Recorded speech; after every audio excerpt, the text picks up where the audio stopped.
The special counsel report on Donald Trump's election interference case has been released by the Justice Department. I'm actually surprised that Merrick Garland allowed this to be released and that the Republicans were not able to stop it. But hey, there it is. And hey, maybe I guess they didn't stop it because what good will it do now? Since the case is not going to go to trial. But anyway, nonetheless, the final report describes the unprecedented criminal effort by Trump to overturn the legitimate results of the election in order to retain power back in 2020. Something that you would think that people would care about, you know, the lying, the trying to cheat, the attempting to usurp democracy. You know, people, you think they would care. But apparently they did not, because you had enough people who elected him again. Before that happened, of course, the now president-elect faced 4 charges: conspiracy to defraud the United States, conspiracy to obstruct an official proceeding, obstruction of or attempt to obstruct an official proceeding, and conspiracy against rights. And according to Smith, had they had the opportunity to go to trial, to actually adjudicate this in court, it would have been game over for Donald Trump. Here's what he writes.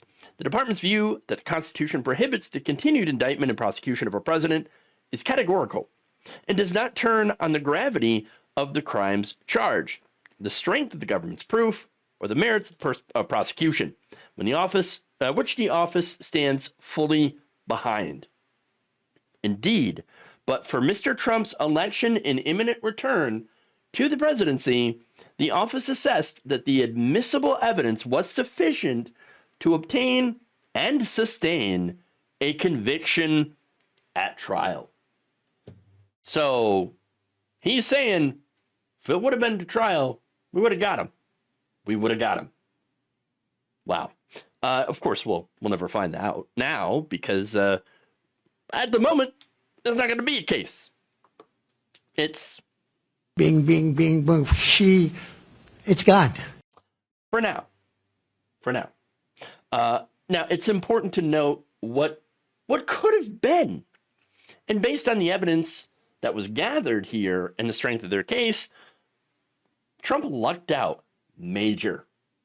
Volume 1 of Smith's report meticulously outlines Trump's alleged actions, including the efforts to pressure state officials, assemble alternate or fake electors, and encourage supporters to protest against the election results, which led, of course, to the January 6th Capitol riots. Smith writes, significantly, he made election claims only to state legislators and executives who shared his political affiliation, Republicans, and were his political supporters, and only in states that he had lost. So if there was a concentrated issue of election fraud, right, then wouldn't he have tried to make this case in all the states, because all the states vote? But he didn't. Only in states that he lost that would have helped him win that election. And really get the way that he went about all this shows you the intent was not to, we need to, you know, secure our elections and stop, you know, stop voter fraud and all that stuff. No, the whole intent was, I want to take this election and I want to win it. Through by hook or by crook. It doesn't matter. I want to win because I am a winner. And if I lose, I'm actually still the winner. That's the mindset here. Now, the report also addresses Trump's persistent spreading of demonstrably, and in many cases, obviously false claims about the 2020 election. I mean, do I really need to go into some of that stuff? You know, where, for example, Sidney Powell got her conspiracy theories about the ghost of Hugo Chavez changing an election result of Venezuela. We got Venezuela. You got all the Mike Pillow stuff, which again, Trump bought into. Trump bought into all these different conspiracy theories. Anything that would help him retain power. Now, all of those conspiracy theories also served as the basis for Trump's pressure campaign and contributed to the January 6th attack. Now, what it didn't contribute to is all of his court challenges. None of those conspiracies were actually involved in these court challenges at all, because in court, you actually have to present facts, okay? You actually have to present things like evidence. And so a lot of their cases were procedural stuff. Oh, you changed the rules too soon before an election. You allowed more people to vote as a result of COVID. You know, COVID measures. You expanded voting. Boo, we hate that. No, that made us lose. No evidence of any of that stuff, okay? They couldn't present anything in court to back them up, to back up any of their assertions. Rudy Giuliani famously losing over 60 court cases. And so, you know, that's a reality. So the court's got something different than everyone else. These Republican politicians that he tried to pressure, as well as the MAGA supporters out there, were getting fed something completely different, and it was all pretty much conspiracy theories, nonstop. All right. So now, look, you probably have heard a lot of this. Probably already know a lot of this because a lot of the evidence cited in the report is already public. Okay. But there are some new details that we didn't know. For example, this is one avenue that the prosecutors did not go down. Okay. At one point, they had considered charging Trump with inciting the January 6th attack on the Capitol under the Insurrection Act. Now, prosecutors were like, you know, that charge would pose too many legal risks to our case. And we don't have the sufficient evidence to back that up, saying that we don't think that Trump, or we don't know that Trump intended for the full scope of violence during the riot. Now, that said, you know, intent obviously matters, but at the same time, when it was revealed that, you know, the full scope of the violence was happening, he was sitting there watching it on TV with bated breath, right? And I think personally that he was enjoying it. But again, it's kind of a subjective thing, right? My opinion on that. Nonetheless, I mean, and I'm not the only one who thought that he might have been enjoying it too much. There were a lot of calls for Trump to put out a statement, to, you know, say something like, please stop. And it took him a long time to get to that point, all right? A long time. And that's at the point where it wasn't actually going anywhere. That said, okay, didn't have enough evidence to do the Insurrection Act charges, right? But all the other stuff, it was already enough. Based on what we already know, there was a good chance that Donald Trump would have been convicted and likely have faced prison time had he not been elected. So naturally, you would think that, hey, Donald Trump, you owe the American people, the American voter, you owe them for keeping you out of prison. They kept you free. You owe them. Now, is he going to return that favor? Of course not. He's going to rob us. He's starting with Medicaid. All right, they're talking about gutting Medicaid. So, and a lot of other things as well. And it's going to be a disaster. He's going to repay us with higher prices on groceries. It's going to repay us with higher prices on pretty much everything. Less insurance, you know, higher health insurance, premiums, deregulation in the markets. I wouldn't be surprised if there was, you know, an economic crash under Trump. But we'll see if that happens, all right? Or some other calamity. Think of another pandemic. Oh, so he's going to basically repay us with signature incompetence and grift. So, you know, expect that. Now, that said, he responded to Smith on his platform. Truth essential. By saying this: deranged Jack Smith was unable to successfully prosecute the political opponent of his boss, crooked Joe Biden. Why was he unable to prosecute? Oh, right. Never made it to trial. Never made it to trial. Delay after delay after delay. That Trump and his team, his legal team, pushed for. Yeah. And of course, you could also point at Merrick Garland for waiting so long to appoint Jack Smith. All right. Um, there's more. So he ends up writing yet another report based on information that the Unselect Committee of Political Hacks and Thugs illegally destroyed and deleted. I don't know what he's talking about there. Because it showed how totally innocent I was and how completely guilty Nancy Pelosi and others were. Guilty of what?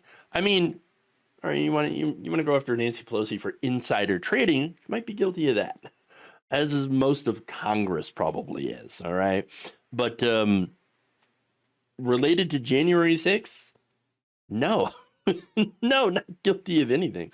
Now, Smith addressed his charges, at the Select Committee, okay, saying that the House Committee's work was only a small part of the office's investigative record. Smith's team interviewed more than 250 people and obtained grand jury testimony from more than 55 witnesses. In addition to that, Smith's team also said that Trump had deceived many people, him and his team. For example, the fake electors. They were told that they were just signing up to act as fail-safe electors in case that the litigation by Donald Trump's team was successful. The co-conspirators deceived by Mr. Trump's elector nominees, Smith writes, in the targeted states by falsely claiming that their electoral votes would be used if only if ongoing litigation were resolved in Mr. Trump's favor. In fact, one of the fake electors in Wisconsin, Andrew Hitt, he told CBS News last year that Trump's team had just flat out lied to him. Quote, if I knew what I knew now, I wouldn't have done it. It was kept from us that there was this alternative scheme, alternate motive. Which, by the way, again, these fake electors were, basically part of the plan to say, hey, look, Mike Pence, all you have to do is just not certify. We've got guys waiting. We got these electors waiting to just hand us the election. If you want it, Mike, all you got to do is the right thing. Just do the right thing, Mike. Help us steal it. Help us pull off this robbery. And Pence, to his small credit, did not do it. Didn't go along with it. Although at this point, it doesn't matter anyway. Now, he also determined that Trump had never believed, despite his public and private lies to the contrary, that he had won the 2020 election, and cynically chose to leverage the violence that broke out during the January 6th insurrection because it was beneficial to his plan to interfere with the certification. The through line of all of Mr. Trump's criminal efforts was deceit, knowingly false claims of election fraud, and the evidence shows that Mr. Trump used these lies as a weapon to defeat a federal government function foundational to the United States' democratic process. I mean, yeah, but like I said, it doesn't matter anymore. The coup is complete. He won. And this time, it was a legitimate win. So, but it's just a continuation of the efforts.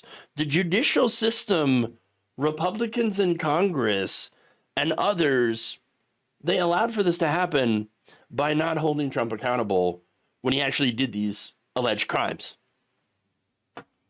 That's it. That's the reality. And in allowing him to skate through, not get touched by any consequences, that actually made his position stronger in this election. Americans like a winner. Okay? Americans like somebody who, is able to get away with everything. Because he can spin it as like, well, they were fake efforts anyway. So, just ignore them. And people did. Now, the report concludes with a quote from Trump, falsely saying that he has complete exoneration. Quote, that is false. The department's view is that the Constitution prohibits Mr. Trump's indictment and prosecution while he is in office is categorical and does not turn on the gravity of the crimes charged, the strength of the government's proof, or the merits of the prosecution, all of which the office stands fully behind. I already read you that quote, but I think it's important to point out that they quoted Trump and then said, yeah, his quote's false. It's BS. Now, there's one more thing. And that is, at some point, we're going to have to assume that Trump will no longer be in office, right? Now, if that's the case, remember, this case was dismissed without prejudice. That means that in 4 years or whatever, right? I mean, assuming that he doesn't run again, even though he's constitutionally barred from doing so, that another prosecutor could potentially take on this case. Assuming, again, he doesn't have any sort of special protection. This case could be brought again. The only question, of course, in my mind, if that happens to be there, is would there be anyone left in the government who actually possesses the stones to do it, considering what has happened to Smith? Considering what has happened to all of this? I wish I knew the answer to that question, but I think it is important to ask. But for now, I think it's important to see what could have been versus where we're at now and where we're going.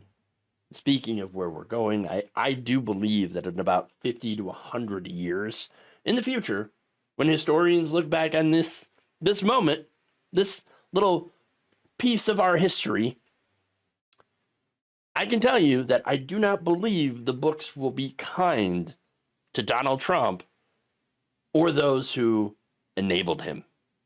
Thank you for watching. If you enjoyed this video, please like, share, subscribe, hit the bell icon in order to get notified whenever a new video is released.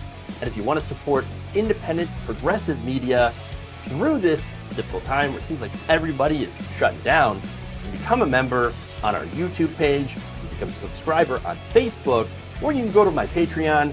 It's patreon.com/Jeff Waldorf. Thank you.